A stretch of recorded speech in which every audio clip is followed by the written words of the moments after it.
Hello everyone, I'm McKenna Boykin and this is my informative speech on how to build yourself into the better runner. Over the course of this speech, I'm going to go over how to determine if you're a long distance runner or a short distance runner, and then I will go over the proper technique and mechanics of running, and then I will go over how to fuel and recover for a run. I'm knowledgeable about this topic because I've been a track and field athlete for 10 years.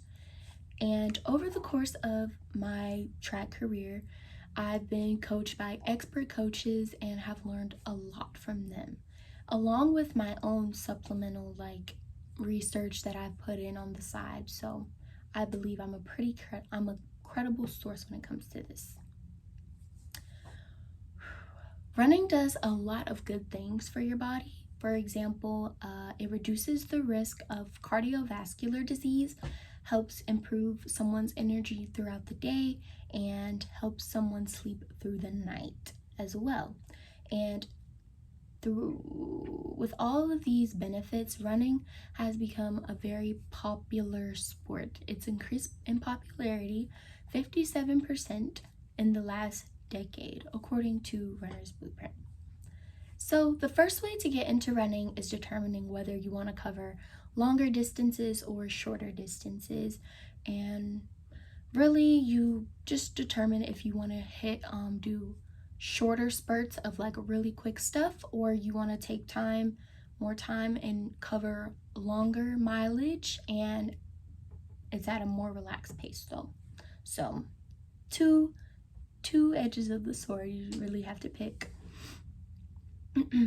But the number one thing to determine if you're gonna be a distance or a shorter runner is just get out there and just run and see how your body feels and reacts to the different kinds of running.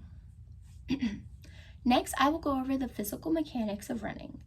Ensure your arms are by your sides, not too far out from the body and not too close, but making sure that you're not twisting your arms in front of your body as well, because that will slow down your movement.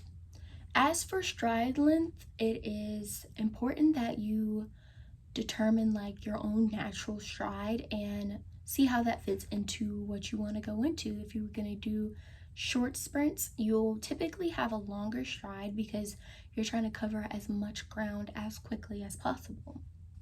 So just determine that factor of stride length and arm movement, but also the correct striking point of your feet.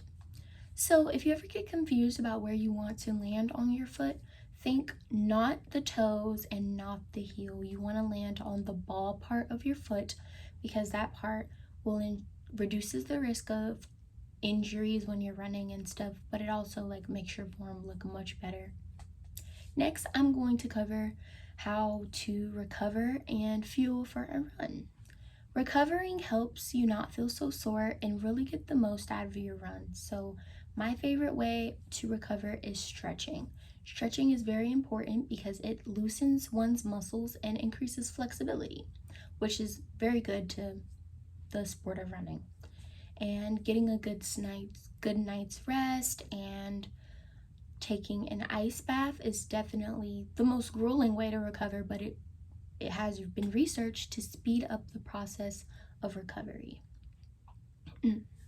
Fueling is also a major part of running. You want to make sure you're ingesting proper amounts of carbohydrates and proteins, and it'll make a world's difference on your run if you're not feeling low energy, and just making sure you have the right fuel.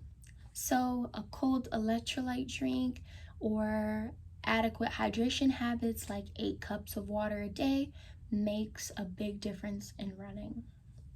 To conclude, I reviewed how to build yourself into the better runner. I went over whether you should do distance running or shorter sprinting running, and then I went over the mechanics and technique of running, and then I went over how to fuel your body and recover for a run.